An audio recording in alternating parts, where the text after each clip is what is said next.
Anyway, before I get started, has anyone in here saw the 6 o'clock news? No. The city of Detroit announced this afternoon that they have found a cache of 200 assault rifles, approximately 200,000 rounds of ammunition, 4 grenade launchers, $8 million in cash, approximately 200 pounds of heroin, and 13 prostitutes working out of a house behind the Detroit Public Library. And a spokesman for the Neighborhood Watch said, "We are shocked. We never knew we had a library."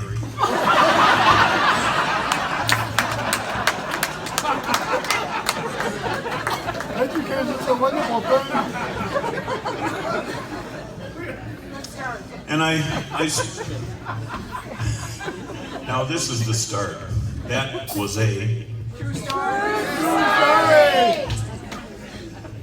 In the last 2 years, I started out with a priest true story. So I might as well start out with one, and I know Father has left already. Learned that the first 2 years, but this is actually a clean one, like it has been the last 2 years.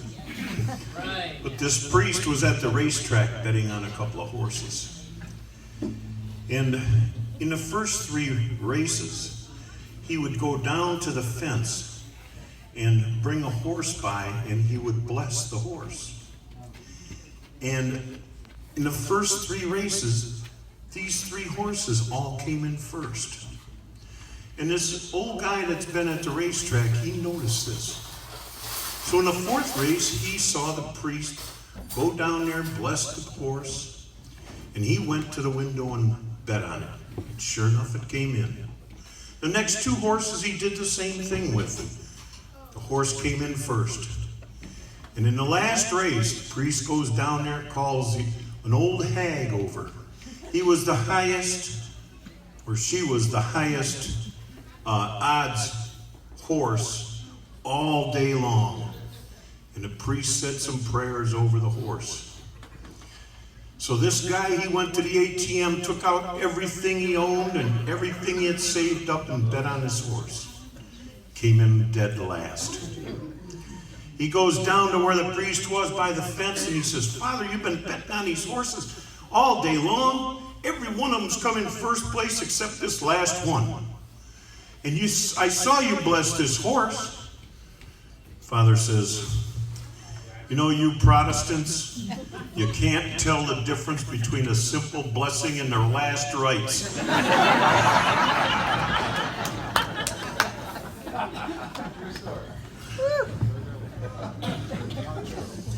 So this woman goes to a doctor for a physical.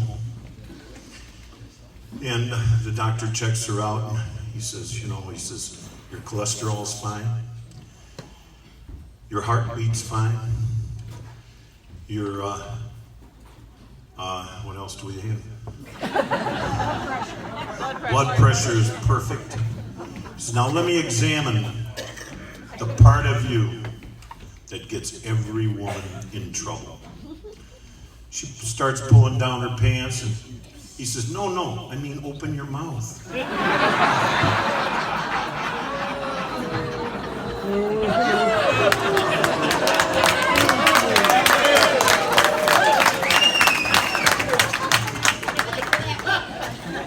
So I think this was his sister, or her sister, that went to the doctor for a physical. Go on, family. And she goes in the doctor's office and says to the doctor, "Doc, I know I need a physical. I haven't had one in 20 years. And I really don't have the money to pay you. So do you think we could take it out in trade?" He's thinking to himself, he says, "I'm a single man. I haven't had any in a while. Why not?" So they do their thing in the office and he gives her an envelope. And she goes downstairs to the bus stop and waiting for the bus, and she opens up this envelope and there's $25 in there. She gets all ticked off and she goes back up into the doctor's office. And by that time, there was a couple patients in the waiting room and a couple of nurses standing by the doctor. So she didn't want to make a big scene. So she says, Doc, you know that apartment I rented you earlier today? She says, you know the rent on that was $50, not $25. And he says, yeah, you're right. He says, but you know I expected the place to be clean and it wasn't. He says, secondly, I expected it to have a little heat in it and it didn't. And thirdly, it was a little bit too big for what I needed. And she looked at him and says, first of all, Doc, the place was clean because I cleaned it myself this morning. As far as the heat is concerned, you didn't stick around long enough to adjust the thermostat. And thirdly, if I'd have known your furniture was so small, I'd have never let you move in the first place.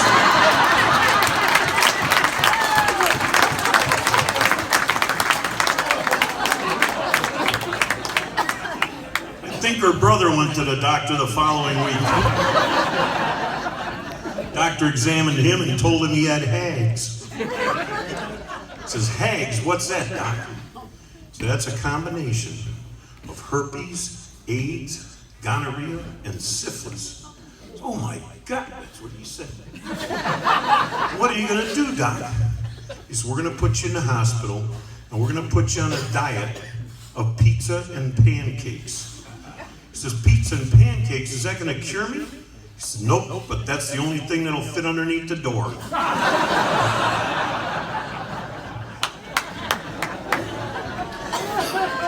This other guy goes home one night from work, sits down, takes his shoes off, puts it up on the ottoman, flips on the TV and says, honey, would you get me a beer? It's going to start pretty soon. She goes in the refrigerator, pops him open a beer and brings it to him. He sucks that down in about 10 minutes, says, honey, it's going to start any minute now. Would you get me another beer? She goes in the refrigerator, gets him another beer, pops it open for him and brings it to him. He drinks that down in the next 15 minutes and he says, honey, it's going to start any second. Can you get me another beer? She comes in there and says, listen, I'm trying to cook us supper. I'm hot on the stove. Can't you get up off your dead ass and get your own beer? He says, it started.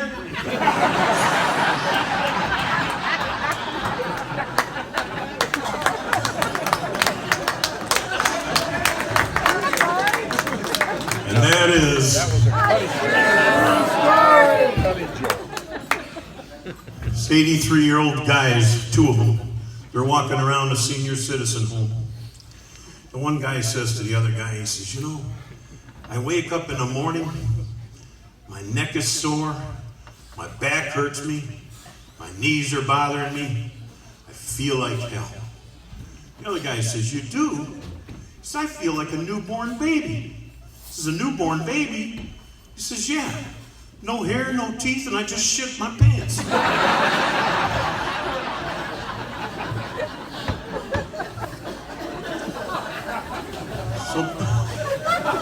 So both those guys' brothers were 80 years old. They were walking down the street one day. The guy looks at his watch, he says, hey, Sam, he says, it's 2 o'clock in the afternoon. I gotta go home. And Joe says, what do you gotta go home for, Sam? He says, it's 2 o'clock in the afternoon. So, oh no, every day at 2 o'clock in the afternoon, I make love to my wife. He says, you gotta be kidding. So, oh no, for the last 20 years, we always make love 2 o'clock in the afternoon. He says, why, how do you do that? You're 80 years old. He says, well, to be honest with you, I eat pumpernickel bread. Every day I eat pumpernickel bread. Sam goes on his way home and Joe's walking down the street and sees a bakery. Walks in, he says, you got any pumpernickel bread? The guy says, yeah, I got 3 shelves of it over there. He says, I'll take it all. The guy at the bakery says, take it all? It'll get hard. How come everybody knows about that but me?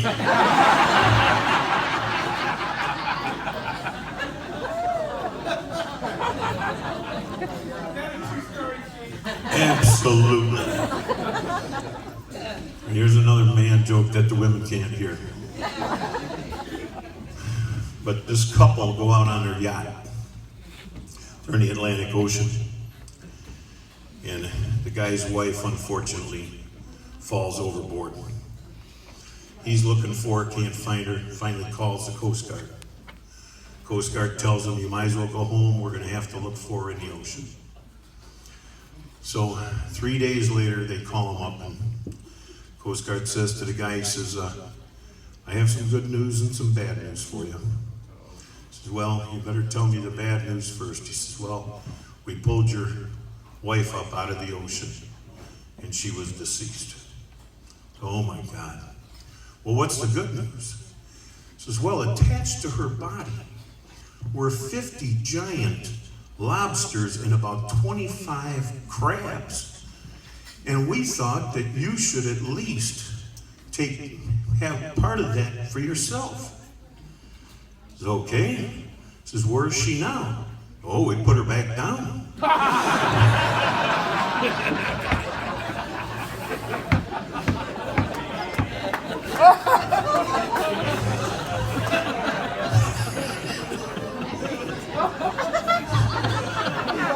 I was on an airplane last week coming home, and this woman sits down next to me, and she sneezes, takes out her Kleenex, wipes her nose, and her body shivers.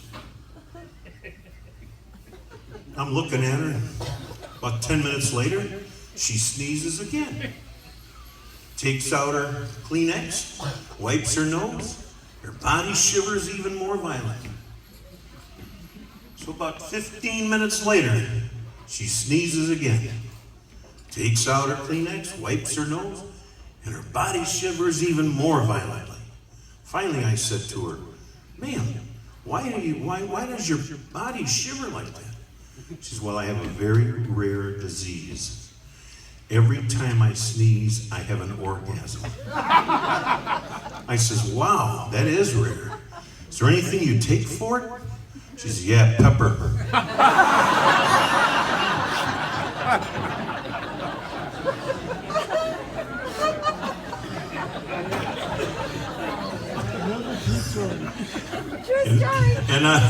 And on the way home from that trip, by the way, on an airplane, I'm sitting down in the window, and here comes this police officer. I think he was from the Border Patrol. And he brings on this German Shepherd on the plane with him. The German Shepherd sits on the seat right between us. I said to the guy, I says, listen, how did they let you bring a German Shepherd on this plane? He says, well, this dog, his name is Sniffer, and he's trained to sniff out any illegal paraphernalia that anybody might bring on the plane. So we get up in the air, and about 10 minutes later, he sends the dog up and down the aisle. Dog comes back, sets one paw on his trainer's knee. I says, what does that mean? He says, that means the guy in 5C has marijuana, and he's going to be arrested as soon as we land. About 15 minutes later, he sent the dog out again, going up and down the aisle. Comes back and puts both paws on his trainer's lap. I said, what does that mean? He says, that means the guy in 12B has cocaine. He's going to be arrested as soon as we land. About 20 minutes later, he sends the dog out again up and down the aisle. Comes back, the dog sits in the center seat and shits right there in the center seat. I said to him, what is that supposed to mean? He says, the guy in 18B has a bomb.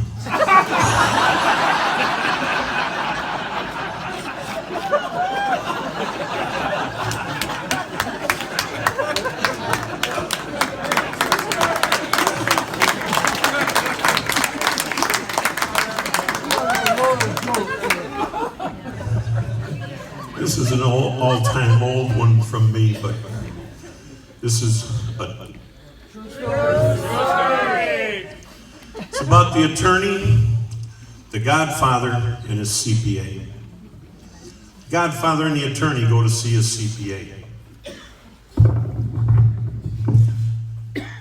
Godfather says to the CPA, he says, what did you do with the $8 million you embezzled from me? CPA didn't say a word. The attorney says to the Godfather, he says, he's deaf and dumb, so I'm going to have to sign to him. So he says, what did you do with the $8 million you embezzled from him? The CPA says, I don't know what you're talking about. So the Godfather says to, the attorney says to the Godfather, he says he doesn't know what he's talking about. The Godfather pulls out a gun, points it at his head, says, I'm only going to ask you one more time, what did you do with the money? The attorney says, I'm only going to ask you one more time, what did you do with the money? He says, it's in a tool chest in the back of my barn. Godfather says to the attorney, what did he say? He says to Godfather, he said, you ain't got the guts to pull that trigger.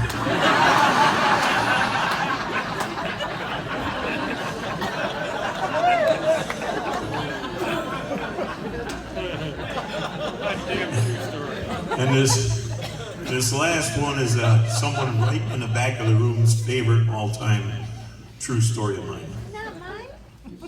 I can't tell that one.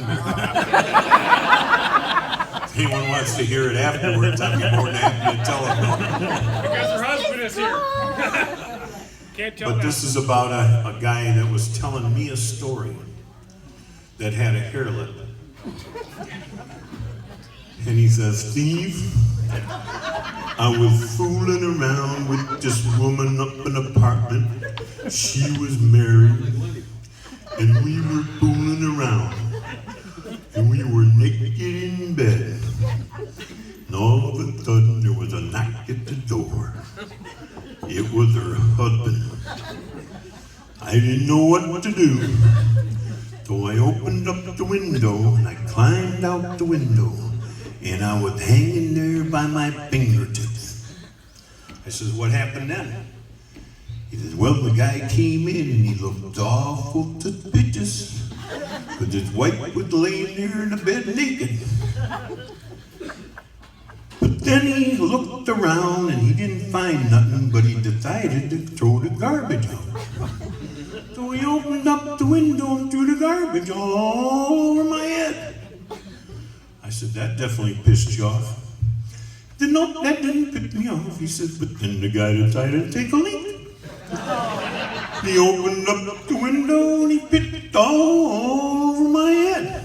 I said, that definitely had to piss you off. No, that didn't piss me off either, but then the guy decided to take a shit. And he opened up the window and he shit all over my head. I said, that definitely had to piss you off. Nope, that didn't piss me off either. I said, well, if the guy threw garbage on your head, pissed on your head, and shit on your head, and that didn't piss you off, what pissed you off? He said, well, after he did all of that, I turned around and I looked down and I realized I was only this far off the ground. And that pissed me off.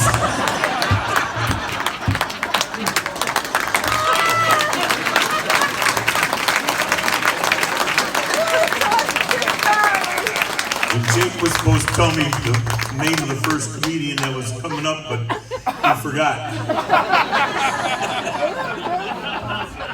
See? Head over, head over, head over, head over. Like Lenny on 14. So let me turn you over to Gary George.